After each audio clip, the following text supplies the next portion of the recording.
available regardless of which team ended up picking them, which means, like I said during that first draft, Varus was a ban on the table. Now Kalista and Ashe are gone. That has to be the big priority. And we see some really quick, really fast, very aggressive responses, I would say, on FPX's side. The Jace, likely going to be that tank Jace up in the top lane for Sheer, and a Misfortune to counter the Varus down bottom lane, matching lane prio with a little bit extra lane power, and also going to be just a very strong team fighting ADC.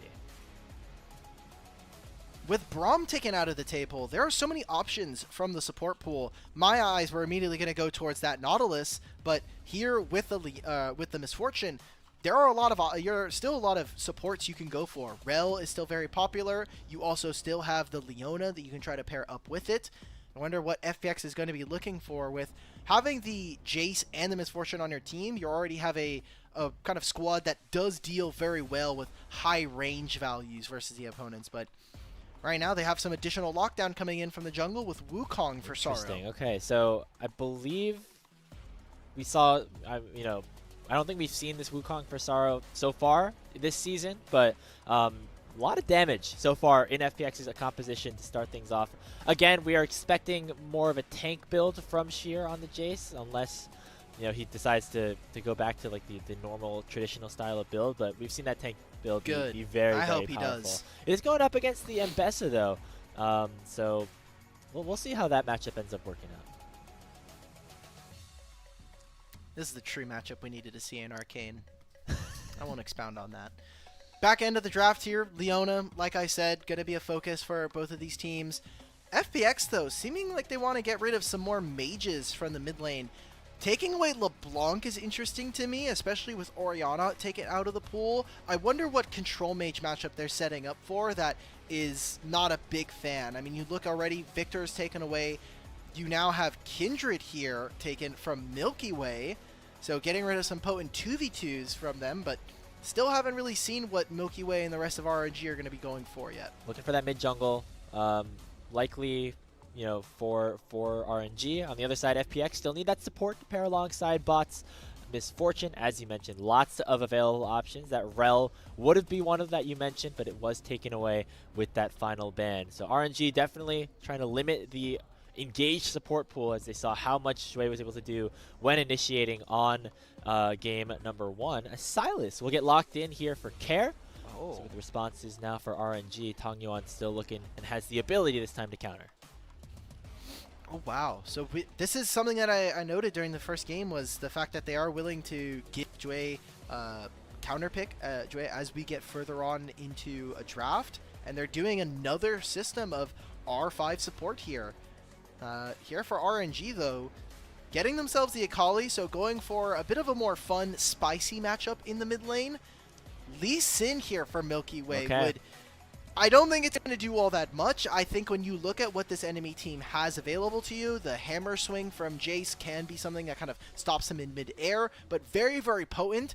And with how squishy so far FPX have kind of shown with what their HP pools are going to be, this Lee Sin can run over this game. I think what we've learned is that Milky Way is going to be playing carries most of the time here on this RNG roster. It was the Viego game 1.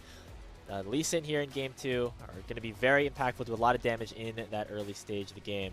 Final pick here for Jwei, as you mentioned, will be that Rakan to round out a very solid overall composition for FPX. You got a lot of engage and a lot of really solid team fighting. I feel like this is going to be a game where Bot is not going to have very many options to actually use Misfortune Ultimate, because in a lot of instances, Misfortunes, especially in professional play, are always looking for kind of the perfect angle. The one where the enemy team is completely crowd controlled, they can't actually stop you from utilizing your ultimate, and you're under no threat. You look on RNG, and Bessa's gunning it for the backline. Lee Sin is a very slippery carry alongside someone like the Akali. And then you also have Nautilus and Varus. That right there could very easily outrange you. So I think that this might be very problematic for someone like a lot of ability to disrupt on that RNG side. The question is, can they do it? We saw kind of not be able to find too many of those opportunities in game number 1, which eventually led to FPX kind of taking over that game. Now got a couple more tools. Eyes certainly on Milky Way in the early stages of this one. Has to make something happen on this Lee Sin to help RNG stay ahead.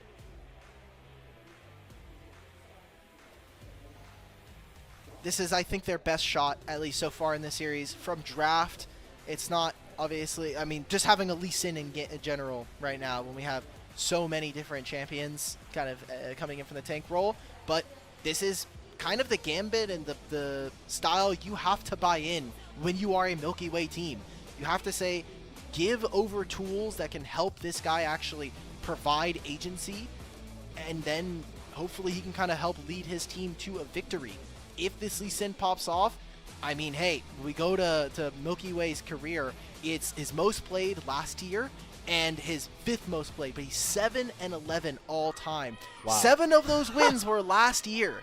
So he's going to have to put up some numbers on the board for a number 8. As we're on to the riff for game number 2. Again, it's a best of 5, but very big implications here in Group D. It is a single round robin of fearless best of 5s between these 4 teams. Of course, you have NIP and IG also in this group with some very legendary players in their own right on both of those teams. Both of them will certainly be formidable opponents, so getting a win in this series crucial for these teams in terms of their ability to survive into this LPL winter split. Obviously, when we're looking at the rest of this group, eyes are going to be on NIP and IG for making it out as the number 1 and number 2. But if you do want to, the first road is not only a win here, the second road is, or the second step in that road is finding an upset against NIP or IG. One of those guaranteed or so-called scripted wins has to kind of come off the back of some pretty great performances, and does require you to kind of snowball that. We're getting a lane swap yet again. It seems like both of the top laners are just going to be sitting here helping out their two melee mid game in a laners row as well. Where Bot and Jwei, despite how strong they were later in the game in game number 1, it's the second game in a row where they don't want to be playing here in this 2v2. We'll talk about that in just a second, as Care does to level 2 and goes in pretty aggressively, trading a lot of his HP. But yeah, another instance where FPX's bot lane opting to start on the top side of the map. This time, JiaQi and Lele deciding to be bottom lane and not try to match the 2v2. And with, of course, the added resistances on the top tower, and now with the feats of strength, maybe makes these lane swaps a little bit less ideal, but as long as you're getting your bottom lane out of the lane that you don't like, you're okay with giving some of those objectives early up. Yeah, I mean, this matchup is just really cringe to play as Misfortune Rakan. Typically, Misfortune loves to get paired up with either supports that can lock down or provide extra damage, as she is a champion that has a lot of raw base damages thanks to her passive in the left taps. But Rakan naturally countered by someone like the Nautilus very early on, and Misfortune just gets outranged by someone like Varus early as well. So it's just tough. Tangyuan has to invest the flash to survive from Jwei. But Jwei goes bottom lane, covers, comes back mid, is able to find a summoner spell, and has pick of the litter as to what he wants to go for. Should be looking to protect Sheer on this bounce once he TPs back to this wave, but seems like he's feeling confident they'll be able to survive that. I was thinking maybe RNG have an angle with a bot lane crash and with Milky Way on the bottom side, but instead he's going to be doing what I was prescribing for Sara, which is walk over to your top laner, prevent the dive, and see if you can get anything done, especially because there's not very many camps for him to take. Scuttle Crab as Milky Way completes the full clear and now makes his way towards the top for a potential lane gank. Meanwhile, Jwei right back into the mid lane. Tangyuan doesn't have flash, but utilizes that shroud nicely, gets a little bit extra movement speed, and will not get knocked up. Very solid early game here for Jwei.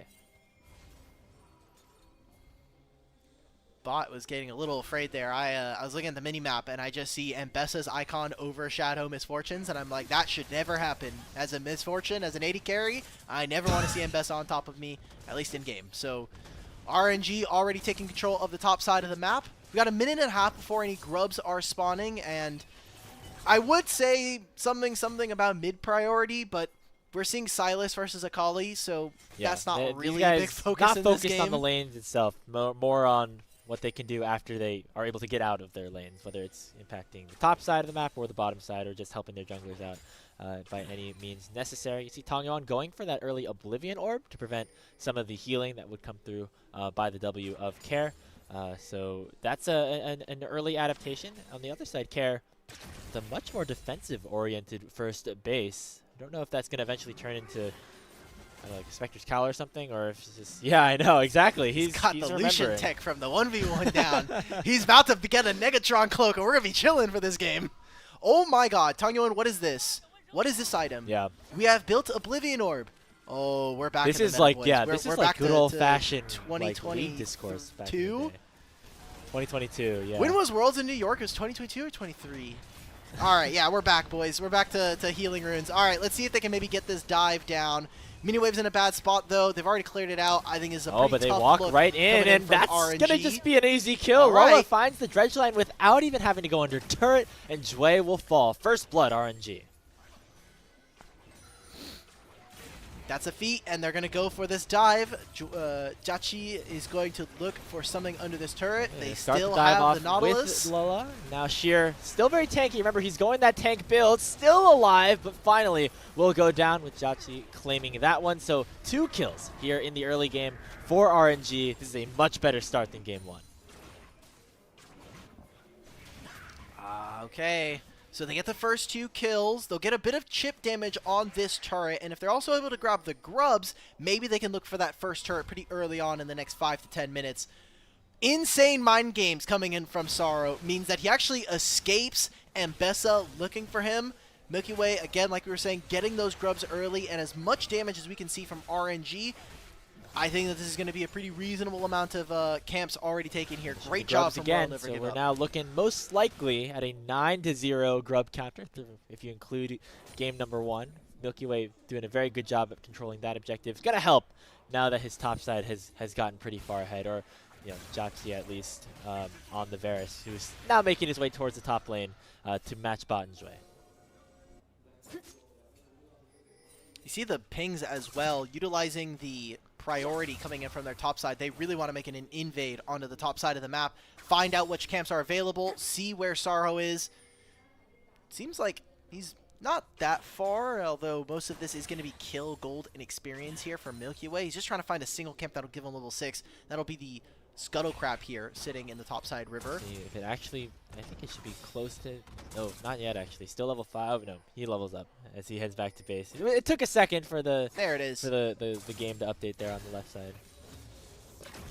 It's because the Scuttle experience, the way that it's not just like the kill, but the little soul has to walk over to your body. It's great. I love jungle. Already much better start in terms of finding kills, but he's gonna sacrifice that with some of the camps that he has. Sorrow currently up in farm, but there's still a lot of camps for Milky Way to take on the map. Should be able to farm himself up rather nicely in this one. FPX on the other side of the map, we're able to take that first dragon, and so that is the trade that they've made.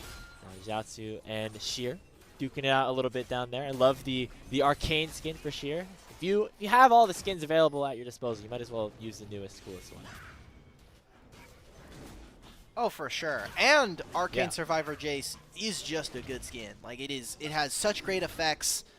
I personally can't play it because every time I look at Jace, I just get lost in his eyes. Are the eyes like super It just comes with the noticeable? territory. I mean, I feel like he's pretty. No, but I think about Arcane Survivor from the hit show Arcane. It brings on back Netflix, all the memories. and like it just you get sent into a flashback. yeah, I'm just getting flooded with all the JVic art that I've been consuming for the past little bit. Okay, so for your own safety, you stray away from that for a little bit. I would love to play. I love playing Jace. Jace is a lot of fun top lane, just not Arcane Survivor Jace. It's yeah. I want to be able to focus. I want to be able to last hit minions, and that's just not going to be the case. However, we are seeing a potential top invade. Maybe there's a dive here. I think this might be a little worrisome. The damage profile is there for someone like Bot if he lands an entire bullet wave. But this 2v2, oh my god, Lele almost got that onto Jwei. That would have been very questionable because as soon as any bit of real CC lands, we're just letting these ultimates the chain of corruption, the blight stacks. You can see the on-hit build going to be the one here for JiaQi. So gonna do just a ton of damage with the chain of corruption coming through. Meanwhile, you know how we were joking about the Lucian build coming through for care? Looks like we weren't really joking. That's gonna be a Hall of Radiance first item as now bot's in some trouble once again on the top side. Lola starting the engage. Nice kick from milkyway, and JiaQi will claim the kill. 3-0 RNG. 3 kills going over to JiaQi, this bot laner for RNG. We saw them in the Demacia Cup, and I thought, hey, like, this guy actually might have some hands. There's some good team fighting from him, and so far the laning phase has really been accentuated by the fact that he's had so much jungle attention. So great job from RNG. This is more action than we actually saw from them in that last game combined. So this is kind of the lane that we want to see RNG really start to operate in, especially with, I mean, look, they're never getting a kill in mid with the build that Care is going for. He got so inspired by Sylas and, you know, Sylas stealing mechanics from enemy teams. Yeah, exactly. He's like, I'll just steal the Jace build straight up. It gives you some Hollow weight, Radiance, guess, why not, man? Which is going to be helpful in terms of getting early push and hopefully impacting side lanes quicker, but not a lot of damage to impact those side lanes with. Let's take another look at this play up here on the top side of the map. Looks like, I think it's going to show the bot lane for FPX staying. Yeah, bot wanted to catch that wave and paid for it with his life. Yeah, I just don't know why he's staying there, right? Like, that's definitely an 80 carry moment where it's like, one more wave, guys. I need to get this. If I get this one more wave and the enemy doesn't, then I'm way stronger than him. But you know Lee Sin is on the top side. You just had the junglers contesting for Raptors, and your jungler is also pathing away from you. Your support just recalled. That's just going to be a mistake coming in from bot, and that means he does get punished. That's damage onto the turret, and gold you're just no longer going to have access to. So second dragon does go over. We are trading grubs here, so this means the next epic monster objective, which can be the Herald or the Dragon spawning, will mean a feat of strength for one of these teams. For RNG, it'll mean that they'll get the boot in chance, and for FPX, they'll have to get for another turret here. Although RNG might even just skip that. They're just going to get first turret. For FPX, this turret should be gone with this Demolish proc here from Lola as well, potentially, but they're going to let JiaQi finish it up. That is the feats of strength this time for RNG, so they'll get that slight advantage there. And now the question is, do FPX want to fight this? They have a ton of members down here that were initially utilized to try to defend the turret, but once that went awry, looks like they're just going to go reset. Figured maybe we'd get a flash engage coming out from Jwei, but that's not going to be the case. Ends up being a turret. Like we said, the feats of strength coming in. I was going to also say that it's not actually a huge upgrade considering only 2 members have boots, and JiaQi did just finish the boots, so probably won't be seeing that actually have any meaningful effects for the next couple minutes, and does mean that for the time being we're kind of just waiting. We're going to be in a holding period, especially for the level of action we've gotten from these 2 teams so far in this second game. I think we're going to be looking at potentially other objectives. My eyes, again, have to be on milkyway. He has been one of the biggest performers, won Rookie of the Split last year, had such a breakout split in spring and in summer. In summer, it seems like that kind of fell off a little bit, and there was just a lot of internal team drama. There was some stuff going on with the former top laner for FPX and the team manager, which was rather unfortunate. But, I mean, it's just kind of gonna be a split where I think this year is going to make or break a lot of the international community and a lot of the LPL's community perception. I mean, there's a lot of teams here in the LPL. Not all of them can make it to international necessarily, but I think this is a decent opportunity that Milky Way is going to be put in this time around, and see if you can avoid that sophomore slump that we so often see from players heading into their second season. Right now, it's looking good for them here in Game 2. 4,000 almost is the goal lead, more like 3.5 at this point. For RNG, not a ton to fight for the next couple of minutes on the map. We're looking for that Rift Herald and the Dragon, both spawning at about the 16-minute mark. I think if RNG, and we can kind of do this for both teams for kind of where their roster expectations are and kind of what we expect as a team. For me anyway, I expect RNG to probably be a top 12, top 9 team if they're really overperforming, and anything higher than that really has to come back off the back of maybe some breakout players like this bottom lane with JiaQi doing in work. Xiaoxu's always been a player that I think has been a great middle of the pack top laner for the LPL, but they're going to need to kind of raise a lot of the questions around specifically this mid-jungle duo, as milkyway has shown that level of performance, and Tangyuan, at least within the last couple of years, this is has the not really first had real that. aggressive play from Sorrow just tries to FPX, find and it this might go engage. back and bite them in the butt. milkyway coming in with a beautiful potential response. JiaQi picking up kill number 4 for RNG, and now Xiaoxu in the back line as well, using the ultimate. Maybe going a little bit too far forward, though. Bullet time comes out. Nice dodge here from Xiaoxu to prevent himself from going down for a little bit. Bot finally gets the first kill for FPX, but milkyway's gonna make him pay. He oh my god, milkyway! Survive, finally goes down to the burn, but allows enough time for RNG to clean up the rest of the kills. Those are the hands that I was talking about and that we were looking for RNG. Great job coming in from Royal Never Give Up. A great fight from them where they just execute on all different manners of that. We saw FPX having to overextend themselves, and in this replay, I mean, Sorrow was just looking for it. He uses the flash. JiaQi's under 0 threat with all of this damage going out onto Lele. There's just nothing that FPX can do, and honestly, I just want everybody to be watching milkyway in this fight. Feels like he's just getting so much great damage. Care does steal the public execution, but unfortunately ends up missing it and puts himself in a dangerous position. I just want to watch Lee Sin here. Boom. Finds entrance. Wow. Ward hops over. Kills Jwei. So that's a triumph prong. Care dying there. Gets another one. And it's the red buff tick. Oh, man. It just barely able to find him there. But still a great opening. They get the opportunity to further extend their lead in a situation where FPX were the one to pull the trigger. That's always a good sign if you are the team playing defense, so to speak. So RNG with a little bit more gold in their pockets, almost at 5,000 now in terms of an advantage. Head there down towards this mountain dragon. Going to be a bit of a closely contested one, potentially, as Sorrow looking for a response. Not necessarily in terms of stealing the objective, but maybe a flank. As RNG pulling away from this one, they're worried potentially having this game getting broken open the same way it was at the Dragon Pit last time around. But they have no vision inside the pit, and they haven't really gotten anyone in this area, so unless he's going to go over the wall, there's no one here. Sorrow now is going to get started. They're going to try and look for this this Wukong. Collapse into the base. Sorrow has no flash. He just uses the Trickster to get over it. And 5,000 HP, maybe they can go for a reset here. Went way too far forward, had tunnel vision onto the Wukong, and is going to pay for it with his life. Sorrow picking up that kill as Lele thought that he could just continue to run that Wukong down, but the rest of the squad pulled up and said, not today. milkyway just go for the steal. He has the Q. Everybody's abandoning him, so it'll just be the junglers look at by that damage themselves. from Bot, though. On the other side, look at the collapse on that end by FPX. Bot took a lot of damage, but is able to claim the kill as Sorrow and FPX now make their way towards the dragon with a numbers advantage.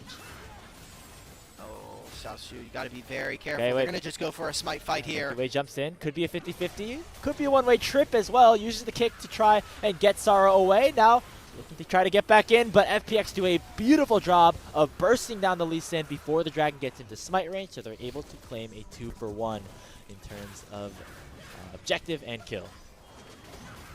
Grapes, just why? Why are we doing this from RNG? I mean, great escape from Sorrow. Right there, utilizing the vision very, very well. We saw it actually earlier on in this game when he was kind of slinking around the bottom side jungle and then Bessa was looking for him. But Sorrow gets out, is able to actually turn it into a kill onto Lele, and then they start up the dragon. They find a huge pick onto JiaQi, which is amazing. Also get a summoner spell out from him. And then milkyway, like, for RNG, it just feels like they're kind of trickling into these fights, and now they're just making just big mistakes that are kind of costing them this game. They'll get the Rift Herald here, and hopefully they can turn this into an objective. I mean, we're looking at a mid-tier 1 that is still standing for this team. As we can take this look at this replay, I mean, just great job from Sorrow. He gets so many resources, ends up actually kind of stopping the dragon take here from RNG. There's not much more I can ask for my jungler. I think overall Sorrow's had himself a good series. There was, talks of maybe Shadow coming in to fill this position, but Sorrow was listed as a starter here for the first series of the split, and has performed very admirably so far in this game, especially against somebody as exciting as milkyway on the other side. For FPX, though, have to kind of see, it's funny because, you know, we started off this with like Milky Way versus his former roster that gave him all this glory and was kind of built around him in a certain sense, but FPX kind of running away with the better half of the divorce in this matter, as they're winning out on fights. This is obviously a much slower game comparatively to our last game, but I mean, Care kind of showing that he's not just a supportive mid laner, he's someone that does have some level of agency in his own right, and while this bot lane hasn't really gotten it all the way through, Bot and Jwei, I think, are kind of doing a decent enough job against another rookie pair bot lane. Yeah, so I think just in general, the fact that both of these rosters, not necessarily listed as favorites, but still have so many exciting players that could potentially blossom into bigger stars is something I really love here about the LPL. Rift Herald used towards that mid-tier one by RNG. Not going to be able to claim the tower outright, but still able to get a good chunk of damage down. As right now, Care looking aggressive here. Has gone for the Riftmaker, so is doing a little bit of damage now, but not that full the AP build as we were potentially expecting. Gold lead, though, cut in about half. Since that last engage around the dragon, RNG, they're at least dwindling a little bit. Okay. I want to see something from RNG, man. It's sad because they even got the feats of strength.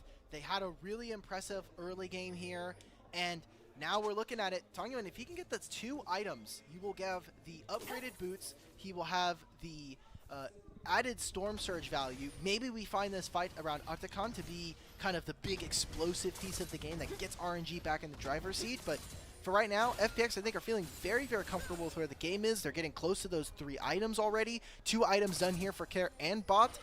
This is, I think, the point where if you are FPX, you're not afraid to take fights around your 2 carries. Yeah, we'll see how aggressive either of these teams want to be around that 3rd neutral objective that has been introduced to the game. Looks like right now it's just the mid laners kind of assigned to that top side of the map, while the rest of the team hovers mostly around the mid lane to gain priority there. Not seeing too much action right now until potentially that Otacon becomes a factor, as both teams definitely hovering around that top side. Otacon, you're a little lost, bro. Yeah, I was going to say, that's a pretty far trigger range right there.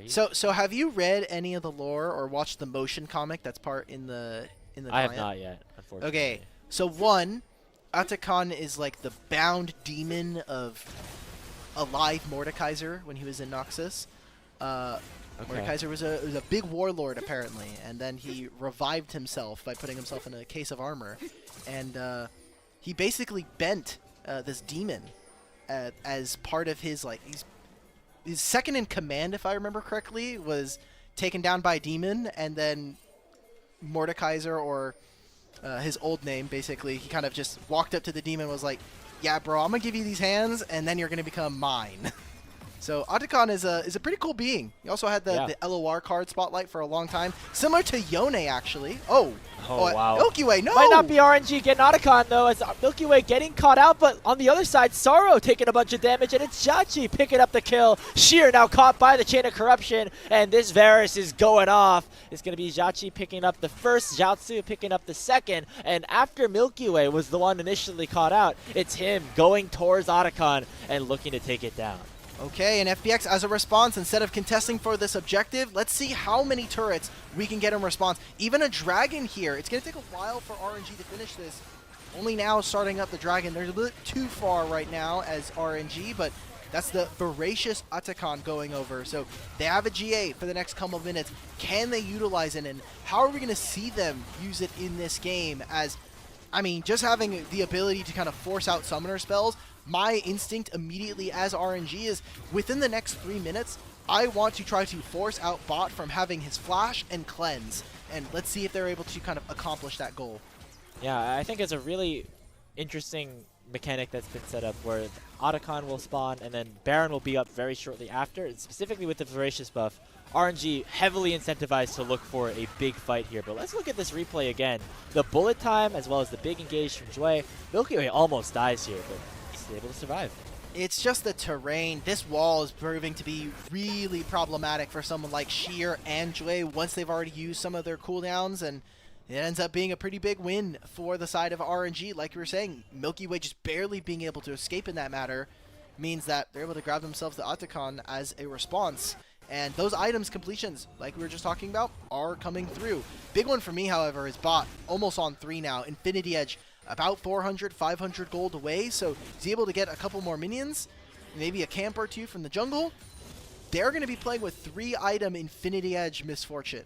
So I want to see what FPX can do to let Bot kind of take over, because he has been a very impressive mechanical AD carry, although prone to some more aggressive actions. Although that was mostly a Demacia Cup only feature. He's been a little bit more reserved, but keeping some of that strong laning phase for himself. Yeah, I mean, he's going to have to play safe, especially, first of all, because that's the champion that he's playing, Misfortune, not necessarily one to flash forward early in a fight, but also with Sheer going the tank build, Care also with the, the Hollow Radiance, now looking like a Frozen Heart third. Bot's like most of the damage right now for this FPX roster, and they're going to have to try to do something around this Baron that is now spawning. RNG the ones obviously to get there first. It looks like they're more trying to force a fight than actually take this all the way down. Yeah, we're waiting to see what exactly they're able to get. They don't have a ton of vision on flanks as well. Sheer's just now coming. It looks like they want to try to make a play onto this Jace, but he's way too tanky. 3,000 HP just finished the objective, guys. Okay, well, they're going to pull actually straight off of it. Bullet time gets interrupted by Xiaoxu with the ulti. On the other side, the Cyclone is big, but it's not big enough. Tangyuan taking over this fight, and JiaQi left untouched for now. Sheer looking to try to collapse on top of him, but he does not do nearly enough damage. Finally, Care will be able to take him down, but Tangyuan will answer right back. It is an ace for RNG as they take firm control of this game at 26 minutes. The big damage dealers for RNG come up clutch in that fight. Great job from Tangyuan, and that was kind of the fight that I was expecting coming in from draft. Bot just has no area to be able to put down damage. There's so many different champions from this RNG squad. They're going to put up a kind of a pretty difficult spot for you to use the bullet time. As you can see, they're now in a pretty tricky spot. Lele is putting down DPS and kind of locking up Sorrow. It's that public execution from Xiaoxu is just making this impossible to play Misfortune.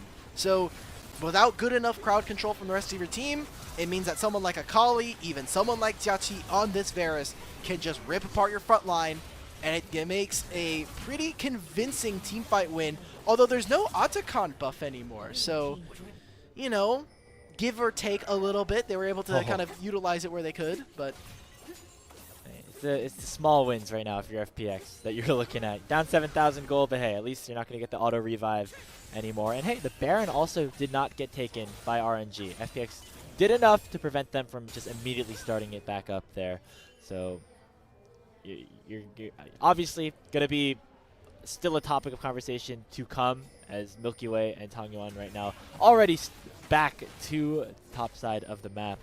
But FPX trying their best to try to extend this game for as long as possible. See if they can find that situation where Bot can get the dream ultimate, the wombo combos come through, and they can somehow find an angle back into this game. You know what's so funny about tank items, by the way, is that I'm pretty sure Sheer and Care, either one of them could just 1v1 JiaQi right now as Varus. Varus, level 15. So? I mean, look, level 15, maybe with Terminus, it's a little less like Omega OP. I see your point, yeah. I definitely see your point, but I think Varus is generally very good at taking down tanks with but look, like okay, that. Tanks are great and all, but let me give you, you're playing AD carry, unfortunately. That is you'd be surprised how many random tanks just win tank buster duels for almost no reason. And Care has a lot of healing as well. Yeah, no, I play my fair share of tanks, so I'm definitely. Yeah, you should know. You're like a glorified Scion OTP, so you should know. Yeah. Oh, also the set. My bad. That's my yeah. Both of those pretty good at one-shotting 80 carries, so I definitely see your argument here. But I will say JiaQi pretty strong right now. It would be a fun 1v1 to watch for sure, even though of course the KDAs might not suggest that it's going to be. 41% damage share for his team, and Milky Way with 100% KP. I don't think we're going to have a lot of time to do tons of well, setup. hold It's going on. to be the It's Baron FPX. started. Yeah, they're starting up the Baron. They're trying to force the initiative down about 7,000 gold. Milky Way in position to go for a steal, but the Baron right now at only about 5,000 HP. Who's going to jump into the pit first, start that fight? Looks like Milky Way could find an angle right now, make it a 50-50 potentially as both junglers are in the pit. It will be secured though by FPX. Now can they win the fight on the other side? I don't think so. Already a 2-0. JiaQi has a lethal tempo unlocked. Milky Way dumps over the wall, trying to find another one. Sonic Wave does not connect onto Sheer, but they slow him down. The cripple will do. 3 kills, 4 kills in trade for the Baron. RNG still on top. FPX, you already committed yourself to going for the Baron. RNG were able to get the Dragon and still win out on the team fight there. So missing out on the Purple Worm, but not too sad about the result of that last fight. Barreling down mid here. Death timers are pretty long. I wonder if they're just going to try and go for it. It doesn't seem like they're going to. It said picking up the inhibitor, going to go for their resets from here, maybe steal a couple more jungle camps. And Grapes, we might just have a 1-1 series here, one that we were expecting considering where these two teams are at currently and the level of performance we are looking towards. Yeah, again, so much on the line here for this series. You're out of the group stage. You could be done with your winter split after just playing 3 best-of-5s. So this is one that must be won by both teams in order for them to have a shot. So we get to take a look at just the very end of this play. I mean, I feel bad for bots, but we prescribed this from draft. This is a very difficult Misfortune game to do. And without more guaranteed crowd control, it's just it's kind of just tough to play. Oh, we got a little Silas Kali 1v1. Kair's actually winning out on that one pretty handily down there as we see the finale of that team fight win for RNG. Thankfully, Tangyuan able to get back to base rather decently, able to survive. And Kair, the only one with the Baron buff, is able to take an accelerator reset. Taking a look. Maybe got like 4 minutes until the Dragon is back up. And maybe we see FPX go for their soul that is up and available, but big items here. We were talking about maybe 3-item Misfortune was going to be able to save the game for FPX. That doesn't seem like that's going to be the case. It's a 10,000 gold lead at 32 minutes here. And even the boot enchant's going to be, starting to pile on through. Xiaoxu still has not finished boots, by the way. We are 32 minutes in, and because this Ambessa champion gets to just abuse insane amounts of mobility from the Drakehound step passive, just doesn't need him. Yeah, I mean, surprising especially because the feats of strength were available for RNG, so you get bonus stats on top of that. On the other side, you had JiaQi actually pick up the fully upgraded boots like very early in the game, so you have very different perspectives on like how powerful this feats of strength is, even within the same team, which is an interesting thing to look at, and something that I'm definitely going to be following in terms of how powerful this new change to the game actually really is. Yeah, it's probably like a 2 to 5% increase in power. 5 is probably on the very, very far end of where I would probably put these boots. It's like 100 to 200 gold worth of stats, I think, depending on the boots. So yeah, it's not nothing. And Gunmetal Greaves, the upgrade that JiaQi has actually gone for, gives you movement speed on hit for a couple of seconds, which into this team in particular, I think is fine, especially when you are playing against champions that are very disruptive, that have so much crowd control and kind of stick on top of you. The Wukong, the Silas, even this Jace. That movement speed when you hit champions is going to be very nice. It's basically like a mini Phage proc. So I think it's fine. There are definitely some games where you should not be rushing for it. There are only like a couple of Greaves or a couple of tier 3s that you should be looking for to like really get that instant power spike. My eyes specifically, Sork Pen boots, they are hotfix nerfed, but you get flat magic penetration and 10% magic penetration. That's just insane for a 750 gold. Yeah, that's the big advantage. You get, I guess, if the boot upgrades are really overpowered, then you definitely should see them maybe a little bit earlier on.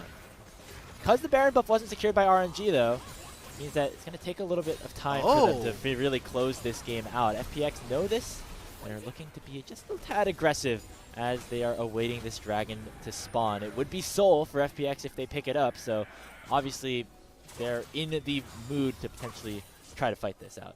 only the mid laners for both teams are missing their summoner spells, at least for their flash. So this is going to be as even as a fight as it's going to get for FPX. They've got items. Xiaoxu is nowhere near this area right now, so if they find any kind of pick, it is a good start to this. But Sorrow no longer having the Cyclone means that's going to be a tool gone away from FPX as this dragon gets started. Yeah, full onus of the engage has to go for Jwei, but he's the one actually just targeted out first by Lola, able to escape. Not using that quickness just yet. Meanwhile, JiaQi is just one-shotting Sorrow with the Blight stacks. And on the other side of the fight, it's Xiaoxu and Tangyuan, the assassin duo, just obliterating the backline of FPX. 4 kills for nothing. FPX just slaughtered. RNG don't even need to take this dragon. They could just TP straight into the enemy base and even up this series at 1 game apiece. Solo laners for RNG are going to get it done at the end of the day. Great job in that last team fight to find bot immediately. Sorrow gets picked out.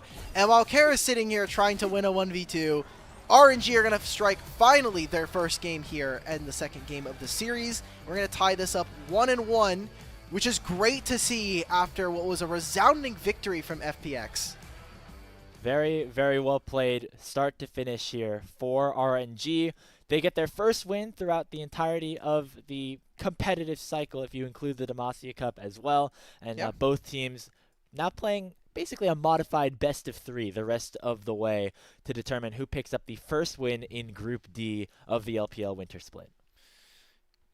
I mean, I'm just happy that we got to see RNG win. I was afraid after that game 1, and then even coming into game 2, there are some question marks. I think that RNG's mid-game is not as airtight as it's going to need to be if we're going to see them start to take games against IG and NIP.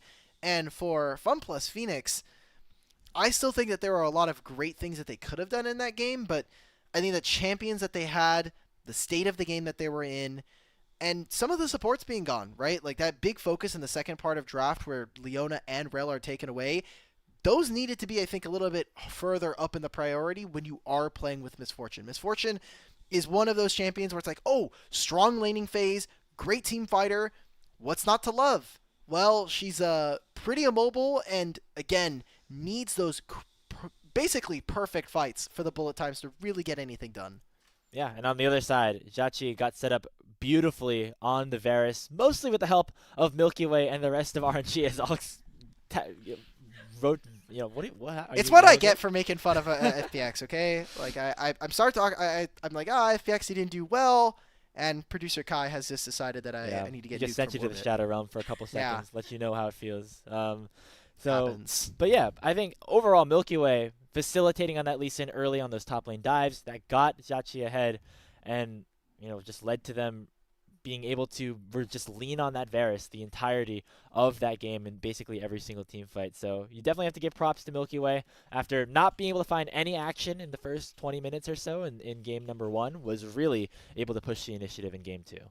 So now we need to see not only from RNG in terms of their adaptations, but this does mean that we're going to at the very least get a game 4, which is a lot of champions going to be banned here. And for FPX, we need to see not only Sorrow with a champion that obviously kind of gives him those 80 bruisers, that ability to actually start fights, but I just want to see Bot and Jwei get a good bot lane matchup for themselves. This was not one that from the laning phase was going to be very easy. We saw the lane swap from them. They got a fair bit of resources, but weren't able to kind of really push Mbessa, especially with how the matchup ended up going. And I don't know, it's just one of those situations where this is just, you're so reliant on someone like Bot actually getting the game over the hump for you. And we even kind of take a look at the builds from our 2 solo lanes here. You have Tank Silas in mid lane doing the most damage on your team. Yeah, and on the other side, it was the Varus doing 41% as we saw, I think, about halfway through. That seems like that number stayed about consistent. So just shows how powerful JiaQi was, how important he was for his team. But it was also thanks to people like Milky Way for setting these plays up. I mean, Milky Way just had a really great Lee Sin game. I had my doubts.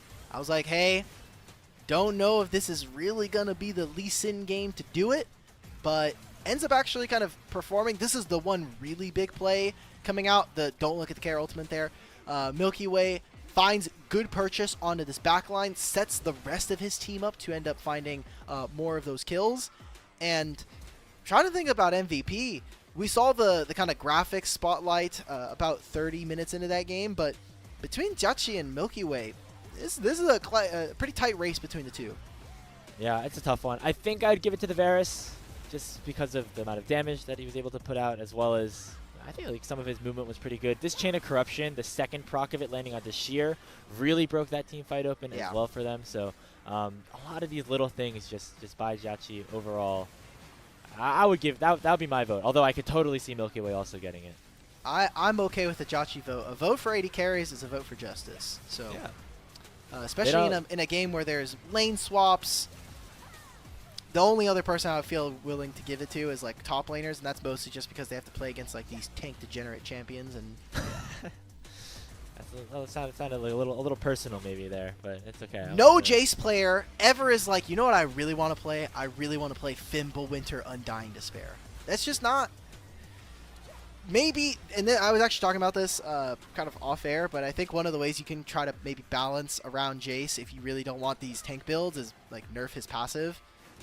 Or maybe incentivize his passive to have more armor crush based on how much AD you have, but then I think Jace becomes a little too strong. But yeah, always a little potential fixes, but it's always. I think at this point, I think the main culprit is just the items being a little bit powerful. Yeah, but then when we nerf tanks, guess who's up next? All the assassin mid laners, Akali, Sylas. They keep trying to nerf Yone, but this champion is just OP. Like, those champions start to come back, and then there's no tanks that can stand on top of them and kill them. So, the tanks are simply holding the door for much worse things around the corner. Yeah, I mean, there's always the offshoot tank build. From there was Tank Echo back in the day, Tank Fizz, things like that. Like, so, whenever those items are powerful, you're always gonna get some weird stuff, potentially. We're going to wait on the player of the game before we send it to break. Looks like we're going to get it. It is JiaQi. Yay! So we are once again aligned with the main broadcast. Go us. Okay, they know. 41% damage share. Yeah.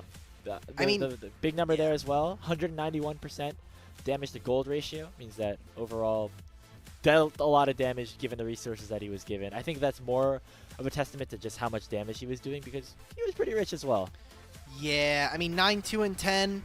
For everybody at home that was like, hey, Alk, can we stop doing this dumb bit where you get distracted? Well, guess what? Varus is also my type, okay? So you're not getting away from this, okay? Yeah, the Dark Star one as well.